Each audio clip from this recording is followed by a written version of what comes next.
Pertandingan duel ini tidak adil. Bocah 13 tahun di pertandingan NBA. Melawan Traci, bintang NBA. Ekspresi Traci seperti bercanda.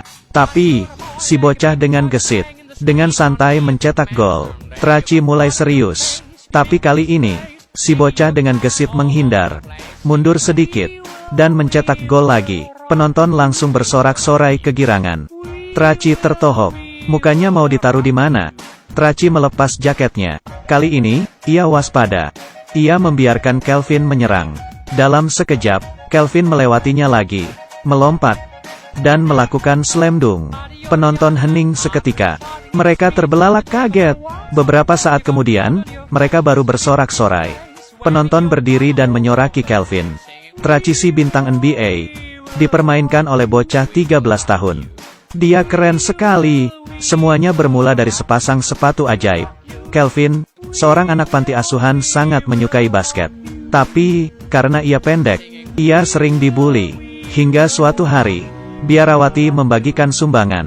Akhirnya, Kelvin punya sepatu basket. MJ, Michael Jordan. Kelvin terbelalak. Seorang anak lelaki merebut sepatu itu. Dan melemparnya. Sepatu basket itu tersangkut di kabel listrik. Malamnya, terjadi hujan petir. Kelvin sangat yakin itu sepatu bekas Michael Jordan. Ia menerjang hujan, memanjat pohon. Sekuat tenaga menarik sepatunya. Tiba-tiba, petir menyambar. Kelvin jatuh dengan keras, untungnya ia tak apa. Dalam semalam, ia menjadi hebat. Setelah memakai sepatu itu, ia bermain seperti Jordan. Luar biasa. Manajer La Knights menemui kepala panti untuk merekrut Kelvin di timnya. Ini adalah strategi mereka untuk meningkatkan penonton. Kepala panti asuhan yang mata duitan tidak peduli. Ia langsung setuju begitu mendengar kata uang. Kelvin, bocah 13 tahun masuk di tim. Betul saja, penonton membludak. Tapi, pelatih tidak ingin Kelvin main. Ia duduk di kursi cadangan. Pertandingan pun mulai dan The Knights kalah. Kelvin malah menyapa idolanya dan menyemangatinya. Itu musuhmu, Kelvin. Timnya langsung menyuruh Kelvin diam.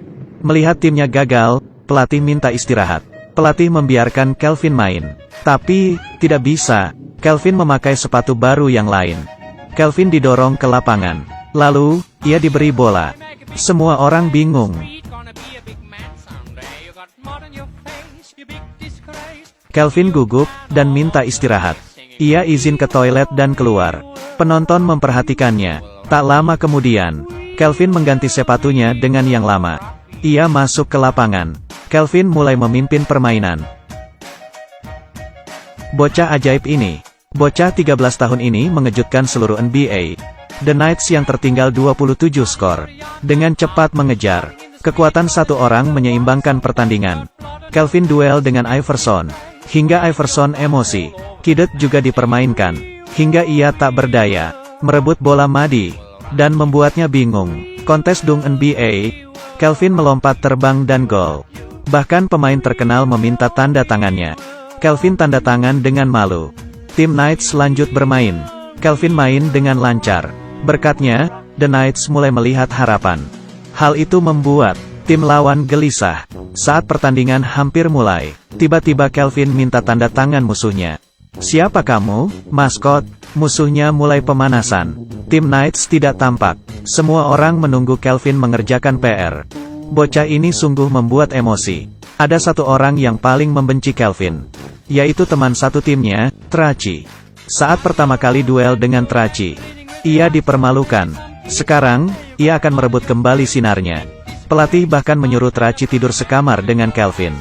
Traci terkejut. Ia menolak dengan marah. Tapi, tak ada solusi lain. Ia menetapkan 3 peraturan dengan Kelvin. Pertama, mereka bukan teman. Kedua, ia tidak akan bermain game dengan Kelvin. Ketiga, ia tidak akan menina-bobokan Kelvin. Saat mereka membuka pintu kamar, Traci kaget. Malamnya ia pergi sendirian untuk berkencan. Saat pulang bersama pacarnya, Traci terkejut. Kamarnya seperti kapal pecah. Yang membuat makin emosi, pacarnya merupakan fans Kelvin. Traci putus asa. Sebelum tidur, Kelvin mengajak Traci berdoa. Setelah berdoa, mereka tidur. Baru saja berbaring,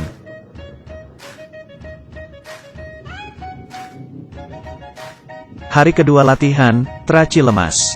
Ia lalu diomeli pelatih. Traci sudah muak dengan Kelvin. Setiap malam Kelvin begadang. Traci terpaksa minum obat tidur. Siapa sangka, Kelvin mengikutinya. Traci kaget hingga jantungnya hampir copot. Sesampainya di apotek, ia akhirnya mengobrol. Yang ia telan bukanlah antibiotik, tapi obat tidur. Di jalan ia mulai mengantuk. Traci ketiduran di lampu merah. Tak ada cara lain, Kelvin menggantikannya. Tapi, ia terlalu pendek. Ia mengganjalnya dengan ban supaya tingginya pas. Kelvin yang tidak pernah menyetir, menabrak ke sana kemari sepanjang jalan ke hotel. Temannya menceritakan kejadian semalam pada Traci. Kelvin masuk kelas pembinaan karena melanggar hukum. Dan membantu Traci supaya tak disidang. Traci terdiam. Akhirnya, Traci menerima kehadiran Kelvin yang pecicilan. Hubungan keduanya membaik. Saat bertanding, mereka bekerja sama dengan sangat baik. Kelvin adalah pemain termuda sepanjang sejarah NBA. Ia meningkatkan posisi The Knights selama musim pertandingan. Hanya dengan menang 1 kali dari 2 pertandingan, The Knights bisa masuk final. Ini semua berkat upaya si bocah 13 tahun bernama Kelvin. Dulu, ia hanya seorang anak yatim piatu yang putus asa.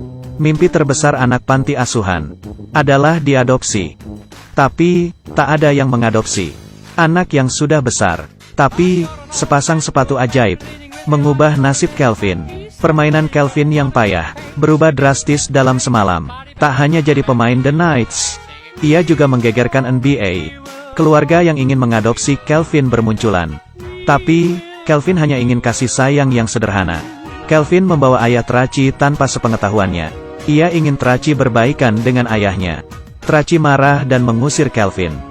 Suasana hati keduanya membuat tim mereka kalah, padahal harusnya menang. Pertandingan terakhir harus menang, tidak boleh kalah lagi. Kelvin hampir diadopsi. Kepala panti asuhan tidak rela mesin uangnya diadopsi. Ia mendengar kemampuan Kelvin berasal dari sepatu buluknya. Lalu ia mencuri sepatu kebanggaan Kelvin. Ia menggadaikan seluruh hartanya untuk bertaruh The Knights kalah. Di hari pertandingan, Traci mencari Kelvin. Ia sudah merenung dan sadar ia tidak bisa meninggalkan Kelvin. Traci juga berbaikan dengan ayahnya. Traci sudah siap menjadi ayah dan ingin mengadopsi Kelvin. Belum sempat bertanya, ia melihat calon orang tua asuh Kelvin. Ia terdiam dan menelan kata-katanya. Sebelum bertanding, Kelvin sadar sepatunya dicuri. Ia secepat mungkin kembali. Pertandingan penentuan dimulai. Kelvin mengumpulkan temannya. Mereka mengikat kepala panti. Dengan bantuan teman-temannya, Kelvin mendapatkan kembali sepatunya. Sesampainya di lokasi, babak ketiga sudah selesai. Knights tertinggal 21 skor. Mereka nyaris kehilangan kesempatan masuk final. Benarkah? Belum tentu. Takdir belum ditentukan sekarang. Mereka akan berjuang. Di mana ada usaha, di situ ada jalan. Berkat kerjasama Traci dan Kelvin, mereka mulai mengejar skor. Sisa 19 detik. The Knights hanya kurang 1 skor lagi. Tapi, masalah besar muncul. Sepatu basket Kelvin rusak. Kelvin tak bisa bertanding lagi. Traci menyemangatinya. Menang itu tergantung orang, bukan sepatu. Setelah ganti sepatu, Kelvin nekat bertanding. Dengan berani, Kelvin menghindari 3 shooting guard sekaligus, dan mengoper bola ke Traci. Di detik terakhir, Traci mencetak gol. The Knights menang. Ini pertama kalinya mereka masuk final. Tim lawan salut pada Kelvin. Kelvin berhasil mengubah hidupnya. Apa itu semata berkat dari sepatu basketnya? Tidak. Itu karena Kelvin tak pantang menyerah. Bila kita punya mimpi, segalanya itu mungkin.